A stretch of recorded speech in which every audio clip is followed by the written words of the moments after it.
Voilà 30 ans exactement que l'École des hautes études en sciences sociales convie une grande figure étrangère ou française à donner la conférence Marc Bloch. Au fil de ces 3 décennies, cette occasion de rassembler les membres de l'école et tous leurs amis à la fin du printemps est devenue un moment important de notre vie scientifique et institutionnelle.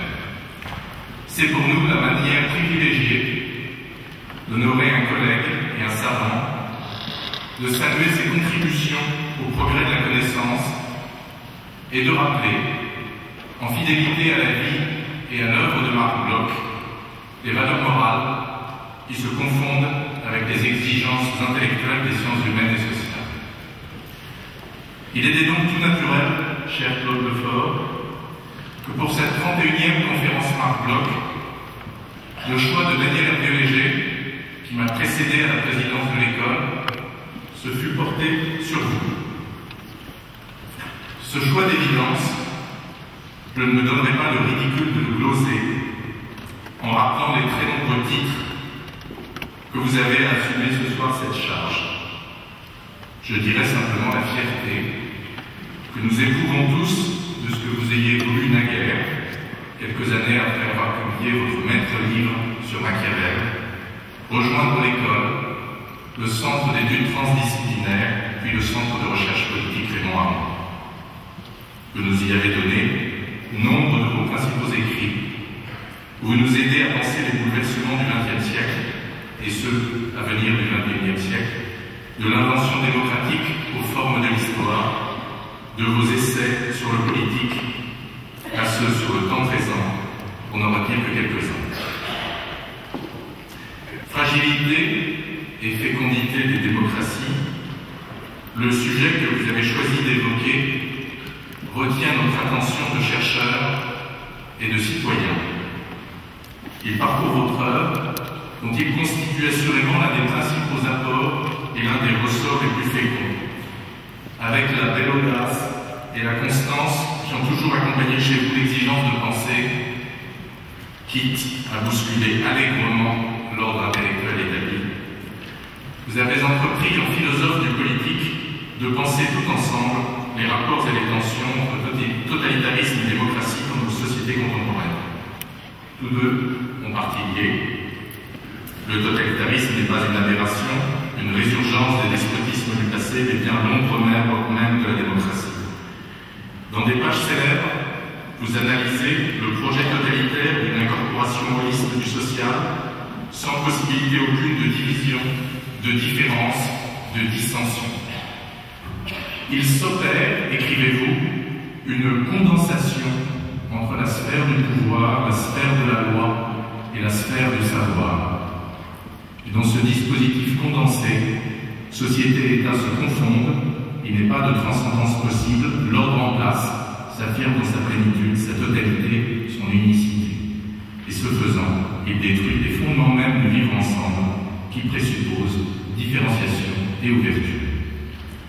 À ces réflexions répondent en miroir celles que vous consacrez à la démocratie, que vous nous invitez à entendre non comme un seul système d'institutions, mais comme une forme de société, là encore, caractérisée, elle, par le refus de l'incorporation, les divisions, l'hétérogénéité et l'indétermination. La démocratie, selon votre formule désormais classique, est un lieu vide, fondamentalement précaire et révocable, instable et transitoire, inachevé, par vocation et par nature ouvert aux interrogations, aux contestations et à la pluralité. Comme chercheurs et comme citoyens, nous mesurons les enjeux et les conséquences de telles propositions. Qu'il y ait consonance entre cette conception de la société démocratique et la manière dont nous jugeons indispensable la fonction d'alerte critique et la pratique constamment et nécessairement renouvelée des sciences humaines et sociales offre première matière à réflexion. Que les évolutions et les tensions que connaissent aujourd'hui les sociétés démocratiques, y compris la nôtre, invitent à pénétrer dans l'atelier du philosophe et à penser à nouveau frais le chantier démocratique, nous en comprenons la pertinence et la nécessité. Qui dit incertitude dit risque, un risque à la fois fécond et menaçant. En pensant comme vous le faites la démocratie comme un régime à haut risque, vous nous rappelez aussi que la démocratie ne peut vivre que des contestations et des critiques qu'elle suscite. Aujourd'hui, nous savons bien que nous avons plus que jamais besoin de vos réflexions sur ces sujets décisifs pour le présent et le futur de nos sociétés. Permettez-moi, cher Claude Lefort, de vous remercier de votre présence, de vous dire notre amitié et notre joie à tous de vous accueillir ce soir et de vous laisser enfin la parole.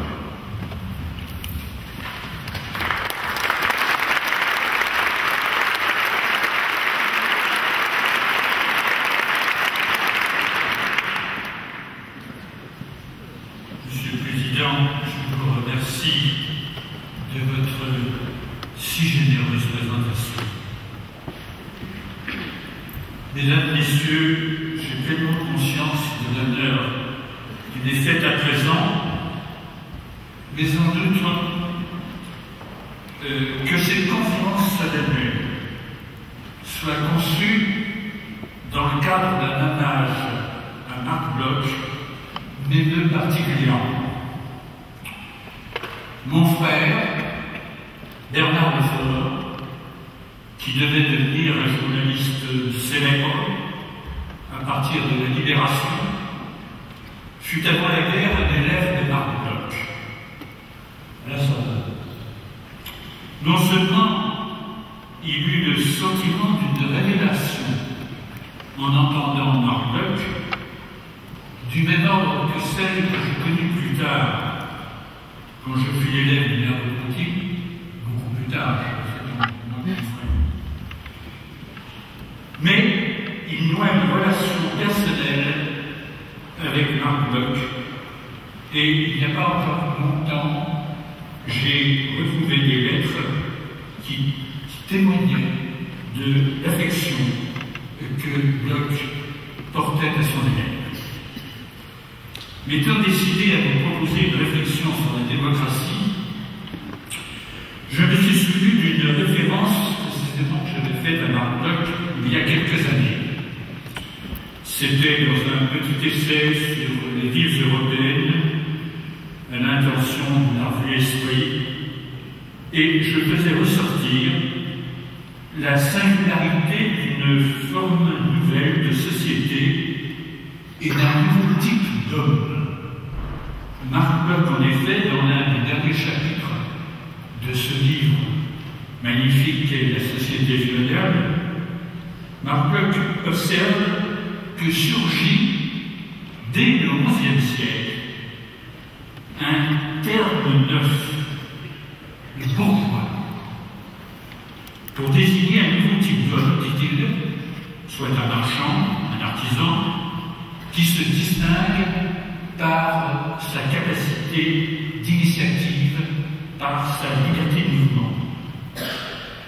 Il écrit: un instinct très sûr avait saisi que la ville se caractérisait avant tout comme le site d'une humanité particulière. Dans mon essai, je me référais également à Max Weber, qui, dans Économie et Société, fait ressortir l'originalité de la ville européenne, fort différente de la ville chinoise ou de la ville russe. Il souligne en outre qu'elle rompt avec le droit féodal. Et alors il écrit: c'est dans les villes d'Europe centrale et septentrionale qu'apparaît la maxime « l'air de la ville rend libre ». Faut-il le préciser, la constitution de la ville a considéré son régime n'est pas démocratique. Mais on ne peut non plus la reléguer dans les marges de la civilisation européenne. Un petit nombre de villes se sont avérées son foyer, le foyer de ces civilisations, tant par l'ampleur de leur commerce que par leur culture.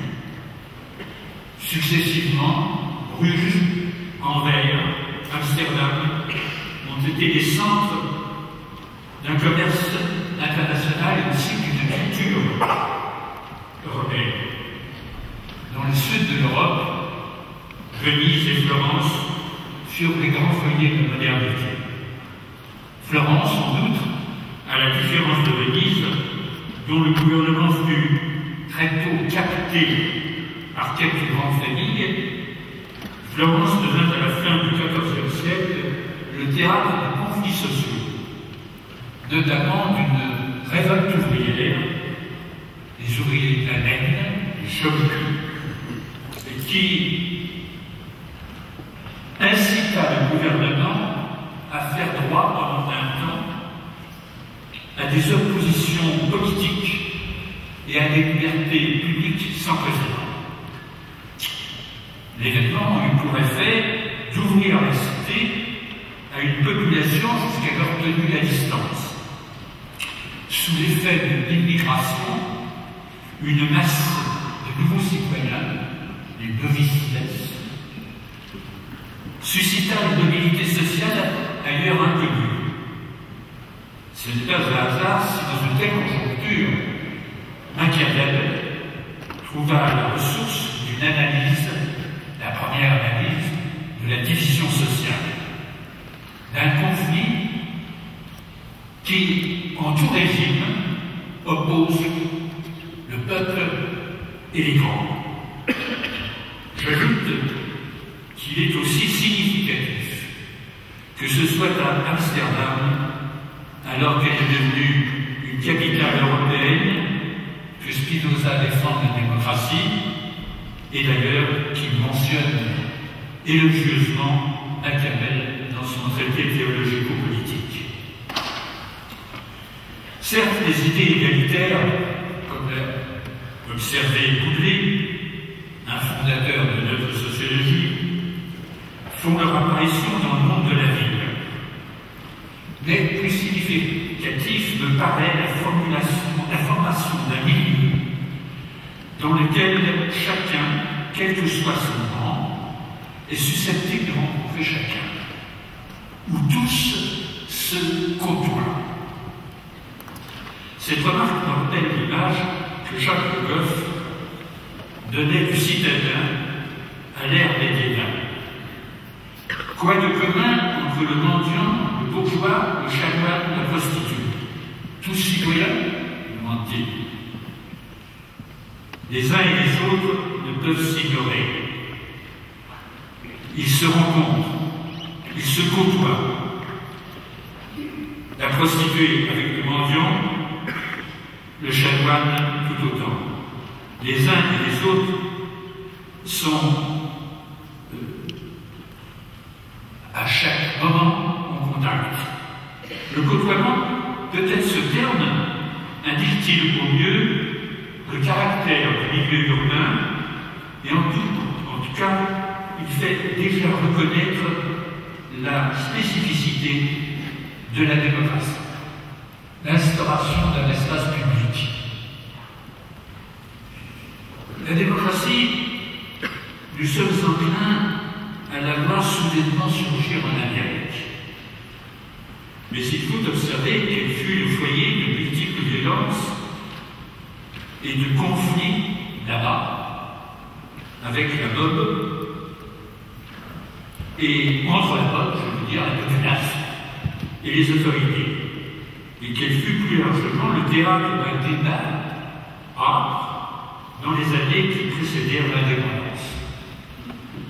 Bernard Levin a publié un livre passionnant, The Ideological Origin of the American Revolution, qui met en évidence la fécondité du débat, la diversité des manifestes publics et des pamphlets, des lettres, d'une agitation intellectuelle, tout ça avant l'indépendance, qui eut pour foyer des villes et en outre fit place à large place même à une interrogation sur le destin que connaissaient les villes européennes. Je reviens brièvement sur l'analyse fort subtile de Tocqueville. Il lui arrive de mentionner une différences de classe au sein de la démocratie américaine. Il va même jusqu'à signaler la formation d'une aristocratie industrielle. Non seulement il critique ceux qui redoutent la turbulence de la démocratie, mais, j'emploie son terme, cette inquiète activité qui la caractérise lui paraît féconde. Il craint plutôt que, sous le couvert de la tranquillité publique, les libertés s'éteignent et qu'ainsi vienne à s'imposer un pouvoir despotique. Bref, si l'on tient compte de ses origines et de son milieu, l'audace de son analyse vous étonne encore. Sans doute fait-il son deuil d'un bon régime. Et la démocratie, à lui lire, semble à ses yeux, pour reprendre une formule de Raymond Aron, le moins mauvais des régimes. Mais on doit convenir qu'en dépit de l'attention qu'il porte à la distinction de classe et au développement de l'industrie, sa pensée est commandée par l'idée de l'avènement d'une société désormais fondée sur l'indépendance et l'égalité des individus. Ainsi n'est-il à ses yeux d'autre avenir que soit la libre association, si imprévisible et périlleuse qu'elle puisse être, mais qui du moins peut trouver un débouché politique dans un gouvernement démocratique qui soit capable de combiner l'autorité et la liberté, soit, dans l'hypothèse du retrait de chacun dans son monde privé, la formation d'un pouvoir au-dessus de tous. L'argument de Tocqueville, vous le connaissez tous, m'importe tant parce qu'il incite à mettre en évidence ce qu'il dissimule, soit le concept d'égalité des conditions. Il a le mérite de faire découvrir, en deçà de la définition de démocratie comme régime, un changement de caractère social. Mais comme Tocqueville ignore le conflit de classe, il méconnaît le fait que le pouvoir ne cesse de dépendre de ce conflit. En bref, réduire la démocratie au règne de l'égalité des conditions, c'est dissoudre la société, de concevoir qu'un réseau de relations entre des individus. Or, ce qui est si extraordinaire dans la démocratie et qui mérite attention, c'est qu'elle tend et parvient plus ou moins, à l'échelle d'une nation, à instaurer un espace commun, un mode de coexistence qui non seulement fait place à la division de classe, à la pluralité des intérêts et des opinions, mais qu'elle suscite cette division pour une part, puisqu'elle requiert une participation de l'ensemble ou du plus grand nombre des citoyens à la vie publique, et que ceux-ci sont incités à forger des institutions susceptibles de faire prévaloir des intérêts collectifs différents. Je viens m'attacher à tester, en deçà des principes qui définissent la démocratie, un nouveau mode de relation sociale, en évoquant la ville. Un mode de relation qui implique le côtoiement. Mais ce n'était pas dans l'intention de ramener les principes de la ville à la fonction, les principes démocratiques, à la fonction d'une superstructure ou de voir dans les institutions proprement politiques que le signe d'une démocratie formelle. Déjà, à s'en tenir à la souveraineté du peuple, au suffrage universel, à l'égalité des citoyens devant la loi, on mesure ce qu'il y a de révolutionnaire dans la démocratie moderne. La souveraineté du peuple abolit l'image d'un pouvoir incarné par quiconque, un prince ou les représentants d'une aristocratie. Elle abolit l'image d'une incorporation du peuple dans le régime. De fait, cette souveraineté ne s'affirme qu'à la faveur des consultations et du décompte des voix qui se sont portées sur les candidats à l'exercice du pouvoir. Il semble, paradoxalement, que le pouvoir chargé de l'exercice de la souveraineté ne procède que du dénombrement des suffrages, des unités comptent en somme. La majorité valant pour le tout. Encore faut-il admettre que le peuple, en tant qu'il se définit comme l'ensemble des citoyens, ne peut trouver dans le principe de la majorité qu'une abstraction, nécessaire sans doute de la compétition des intérêts.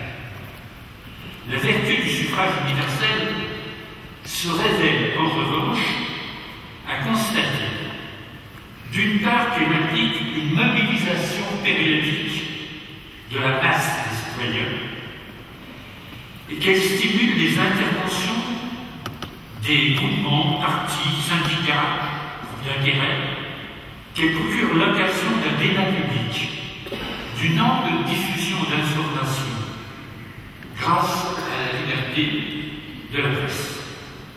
Autrement dit, l'exercice de la souveraineté du peuple a la vertu de restituer l'image à la fois de l'unité et de la diversité des citoyens. Et ajoutons aussitôt que la démocratie implique la reproduction périodique de la consultation populaire. En conséquence, celui ou ceux qui sont investis de l'exercice du pouvoir ne peuvent se l'approprier. Le lieu du pouvoir est un lieu vide. Quant à la volonté du peuple, il est tacitement admis qu'elle est susceptible de s'exprimer différemment dans le temps, voire contradictoire. Le peuple ainsi s'avère, pour reprendre la formule de Pierre Rosanvallon, introuvable. La désincorporation du pouvoir s'accompagne en outre d'une désintrication de la politique, au sens du terme, du droit et des divers domaines de la connaissance et de la culture. Désormais, le pouvoir ne dit pas le droit.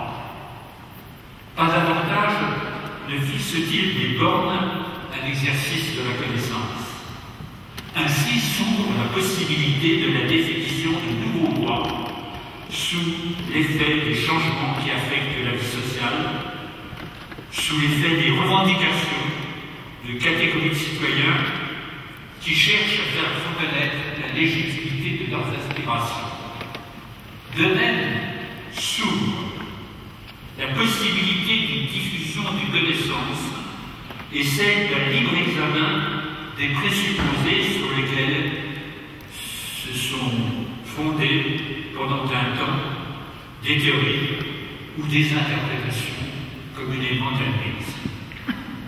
Je ne dis pas en outre qu'avant même qu'il ne soit établi, s'était formée l'idée d'une constitution qui énonçait des droits inviolables. Dès lors que sont jugés inséparables la souveraineté du droit et la souveraineté du peuple, la loi n'a plus d'ancrage dans une institution ou dans une fraction du corps social. La loi ne déchoit pas au niveau de la réglementation, sûrement pas, mais elle ne s'impose, ne se reformule que sous l'effet du refus de l'arbitraire. La démocratie admet implicitement la légitimité d'un débat sur la distinction du légitime et de l'illégitime. Je parle de la démocratie libérale, de la démocratie représentative. Mais ce dernier concept retient l'attention. le pouvoir ne peut s'exercer que tout en demeurant toujours en quête de sa légitimation, et la société ne peut garder sa cohésion qu'à la condition de l'établissement d'une scène politique. Une scène sur laquelle la division se trouve transposée, transfigurée. La notion de représentation doit donc retenir quelque chose de la signification que nous lui donnons dans la langue commune. La démocratie représentative n'est pas seulement ce système dans lequel des représentants participent à l'autorité politique à la place des citoyens qu'ils ont mandatés. En outre, sa fonction non moins essentielle est d'assurer à la société une sorte de visibilité d'elle-même. En outre, la représentation n'acquiert sa pleine signification que si elle s'accompagne de la création d'un réseau d'associations dans lequel se manifestent des initiatives collectives.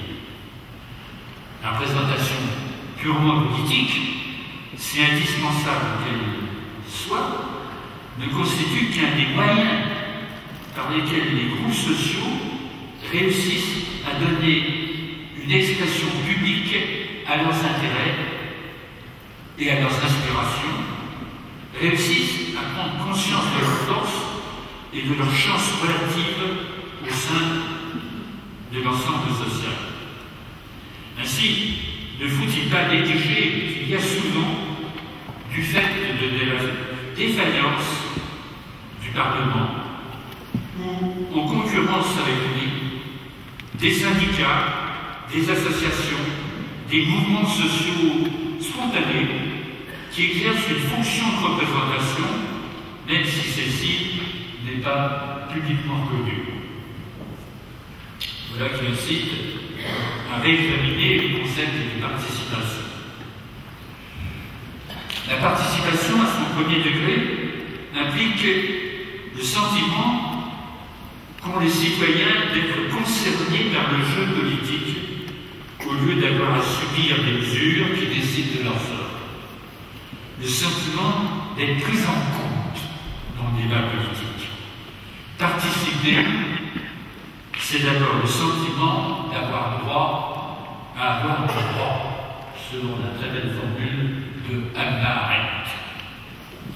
J'observe encore que la démocratie implique non seulement la séparation du pouvoir, exécutif, législatif et judiciaire, mais aussi la délimitation d'activités qui relèvent de l'administration d'État. C'est grâce aux institutions représentatives que l'État n'est pas investi de la toute-puissance. Dans la démocratie, c'est important que soient les fonctions d'administration et les contraintes qu'elles font peser sur les citoyens. Chacun sait que le sort des revendications collectives dépend en dernier sort de la décision d'un gouvernement, lequel est transitoire et toujours en quête de l'adhésion populaire. Parallèlement, les agents de la fonction publique jouissent d'un statut qui garantit leur indépendance et les met à l'abri d'une ingérence politique. On peut s'étonner que la démocratie moderne requiert un important appareil d'État. Mais celui-ci coexiste avec un système mobile qui suppose la reconstitution périodique des organes de délibération publique. Enfin, la société démocratique s'institue là où existe une économie de marché, nous savons tous. Elle se développe en liaison avec le capitalisme et l'essor de la technique, qui ne cesse de façonner les rapports de chacun avec chacun et avec la nature. Si nous devons admettre que la démocratie ne rompt pas avec l'idéologie du libéralisme, il faut en revanche reconnaître qu'elle ouvre à la définition de droits sociaux et qu'elle est toujours plus confrontée à l'exigence de corriger les effets de la logique du marché qui menacent la cohésion de la société. Fragilité de la démocratie. Certes, qu'il me suffise de prendre pour repère 1936. Le Front populaire marque assurément un tournant dans l'histoire de la démocratie, celui de l'intervention de l'État dans le développement de la société industrielle. La création de la sécurité sociale, la réglementation de la durée du travail, l'instauration des congés payés en sont une manifestation.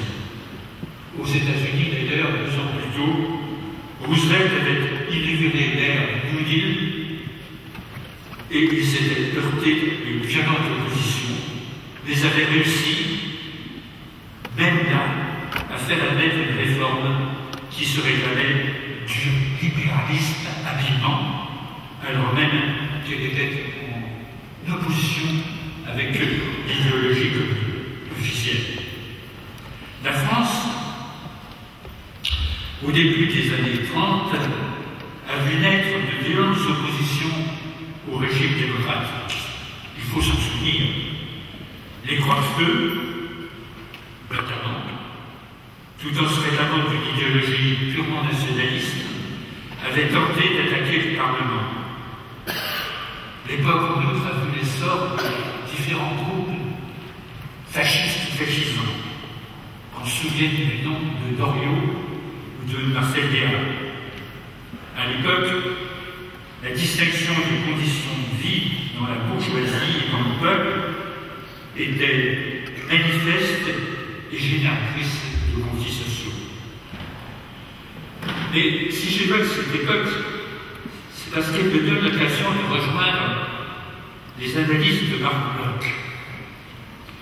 Dans l'étrange défaite, publiée en 1940, l'historien, bien qu'il ne soit pas marxiste, il le dit clairement, tout en faisant d'ailleurs état de son admiration pour la pensée Marx. L'écrivain écrit: il est dans l'état présent de nos sociétés inévitable que les diverses classes aient des intérêts opposés et qu'elles prennent conscience de leurs antagonismes. Le malheur de la patrie surgit quand la légitimité de ces heurts n'est pas comprise. Je répète qu'il existe là en 1940, dans les conditions que vous savez. Sans reproduire la description aussi objective que possible des traits qu'il juge caractéristiques de la bourgeoisie, je signale le changement qu'il décrit au cours de ces années 30. La crise économique, dit-il, a sapé la stabilité des fortunes. La rente a fondu. La résistance des salariés à toute baisse de leur rémunération a amené à amenuiser le profit. L'ensemble de ceux qui s'étaient habitués à commander et s'étaient accommodés de leur statut et pris d'inquiétude. Après avoir précisé les critères qui permettent de déterminer une appartenance à la bourgeoisie, d'un point de vue strictement sociologique, Bloch en vient à décrire l'état d'esprit et le comportement des bourgeois. Les bourgeois menacés qu'ils se sentent par les réformes et les revendications des ouvriers. Il met alors en évidence le mépris et le cynisme qu'inspirent aux bourgeois ceux qui bénéficient d'une amélioration de leurs conditions de vie. Quiconque avec 4 sous, écrit-il, crut voir passer le vent du désordre. Évoquant l'espoir des masses en un monde nouveau, il s'étonne de l'immoralité des patrons. Combien de patrons parmi ceux que j'ai rencontrés ai-je trouvé capable de saisir ce qu'une rêve de solidarité, même peu raisonnable, a de noblesse. Parce encore, disent-ils, si les grévistes défendaient leur propre cause. En outre, son tableau des bourgeoisies de l'époque fait ressortir l'arrogance et l'incompétence des cadres issus des grandes écoles, notamment de Sciences Po, et des officiers restés dans l'ignorance des nouvelles techniques militaires. Nul témoignage, me semble-t-il, aussi instructif sur la démocratie d'avant-guerre. Un régime qui tout à la fois fait place à la division de classe et d'autre part, Bloch peut-être n'insiste pas assez sur ce point, est capable de susciter une étonnante mobilisation de la population en juin 1936. Permettez-moi de vous dire que j'en fus témoin, bien que très jeune, et que je conserve, je vais avoir une dizaine d'années, et que je conserve tant le souvenir d'une manifestation de masse sans égal, que le spectacle étonnant, j'oserais dire émouvant, d'ouvriers débonnaires gardant des usines en grève. S'agit-il d'une révolution manquée? Certainement. Il n'y eut pas de tentative de révolution. Un Internet plutôt. Mais l'indice d'une effervescence de la démocratie avant qu'elle ne s'abîme bientôt sous l'effet, comme le dit Bloch, de l'incapacité de la bourgeoisie d'apprécier la fonction de l'État, le besoin de son assistance, tout autant du danger que représentait le fascisme en Italie et le nazisme allemand. Impossible de survoler l'histoire plus d'un demi-siècle depuis la libération. Et inutile d'évoquer la crise du parlementarisme, la création d'une nouvelle république, la cinquième, la nature du régime instauré par le général de Gaulle, dont je dois noter au passage qu'il a contribué au maintien de la démocratie. Je me borne à mentionner quelques faits significatifs à mes yeux, des faits susceptibles d'éclairer les épreuves auxquelles se voit soumise la démocratie, qu'il s'agisse de l'évolution de la politique, des changements de l'économie ou bien des mœurs. Je fais la première place, bien qu'il ne se décide que peu à peu, au changement du mode de production.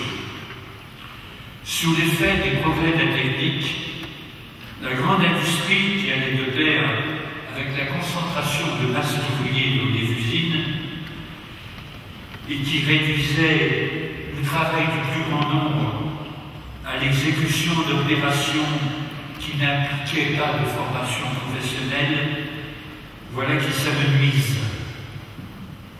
Simultanément se multiplient des modes d'activité qui exigent une compétence et donnent naissance à de nouveaux modes de coopération. Ces changements pourraient susciter d'ailleurs une abondante littérature sociologique. Le fait majeur à mes yeux est la disparition du prolétariat en tant que classe. Parallèlement, la bourgeoisie telle que Marc Bloch la décrivait ne constitue plus qu'une minorité de privilégiés, tandis que se multiplient les cadres, les techniciens, les ingénieurs sortis d'écoles spécialisées. Ajoutons à ces derniers ceux qu'on nomme les commerciaux. L'élite sortie de Sciences Po, dont ce recueil Bloch subsiste, mais la classe dominante comprend désormais diverses couches sociales, dont la parenté ne se manifeste qu'à considérer leurs revenus, leurs loisirs. Voilà bien un trait distinctif, devenu distinctif de la présent, l'opposition des classes traditionnelles disparaît, tandis que subsistent l'inégalité et la division sociale. En 1945, je veux rappeler aussi que se produit une soudaine ascension du Parti communiste, d'autant plus remarquable qu'il bénéficie du soutien non seulement d'une masse importante de salariés, après tout, ce n'est pas si étonnant puisqu'il semble défendre les intérêts de la classe ouvrière, et de la faveur d'intellectuels qui admirent le régime soviétique, de nombreux intellectuels. Je rappelle le scandale qu'a suscité la publication en français, notamment, du livre de Gorchenko qui décrivait les mœurs de l'Union soviétique après qu'il ait réussi à s'en évader. Remarquable et l'aveuglement et la méchanceté d'hommes cultivés jouissant de la liberté d'expression face à un régime qui ne cachait pas son intolérance à l'égard de toute opposition et qui faisait avec l'unanimité le critère de la légitimité. On sait d'ailleurs que ces intellectuels, admirateurs de l'Union soviétique, durent abandonner sa cause quelques années plus tard. Mais je me demandais alors, la démocratie est-elle si fragile, et je me souviens d'avoir eu l'occasion d'employer ce terme en public, qu'une partie de son élite soit prête à la renier. Si fragile en outre que le Parti socialiste s'obstine longtemps à une alliance avec le Parti communiste, alors qu'il sait que sa stratégie dépend en tout premier lieu de celle du pouvoir soviétique. Enfin, que de doutes s'associent alors à la croyance en la démocratie. J'entends l'attachement aux libertés politiques et civiles, quand le gouvernement fait preuve, d'un autre côté, d'un nationalisme inconditionnel face aux revendications des peuples colonisés. D'un côté, la menace communiste, de l'autre côté, le nationalisme intolérant. La guerre d'Indochine, davantage encore la guerre d'Algérie, donne l'occasion d'entrevoir l'abîme que recouvre l'attachement proclamé à la liberté et à l'égalité. Encore ne suffit-il pas de se référer à une situation exceptionnelle qui, il est vrai, a exposé à un moment les citoyens à un choix entre l'attachement à la puissance du pays et le respect qu'inspirait une volonté d'indépendance dans la colonie. Mais comment expliquer, depuis, les progrès de la xénophobie ces dernières années? Rendre raison de l'abjection, des dénonciations des sans-papiers, encouragées par les autorités. La démocratie n'est pas seulement, je l'ai signalé, un régime politique lié à un mode de production. Elle ne requiert pas seulement l'indépendance de la justice. Sa fécondité ne tient pas seulement au fait qu'elle accepte la division sociale. Elle se caractérise par ses mœurs. Et peut-être leur corruption est-elle le plus dangereux changement, car le moins visible aujourd'hui. Qu'on considère par exemple l'inquiétude que suscite depuis peu la dégradation des banlieues. Soudainement se découvre que les effets de l'inégalité ne sont pas mesurables en termes objectifs, que la ségrégation peut susciter une dissolution,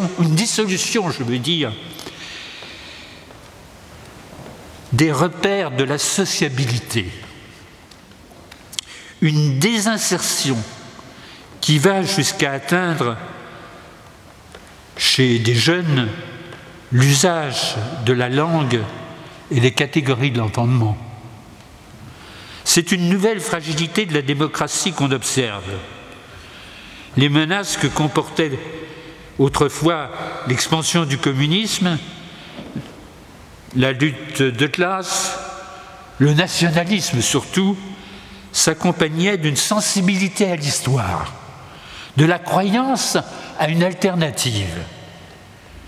Mais si menaçants que soient les conflits que recèle l'état du monde à présent, les enjeux de la démocratie en France semblent dangereusement s'effacer.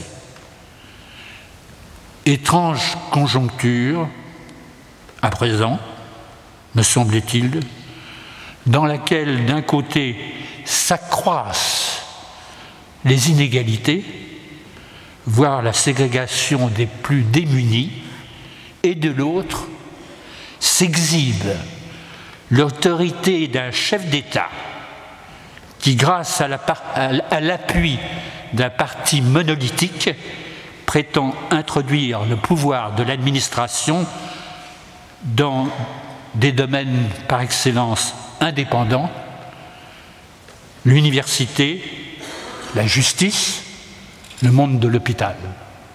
Merci de votre attention.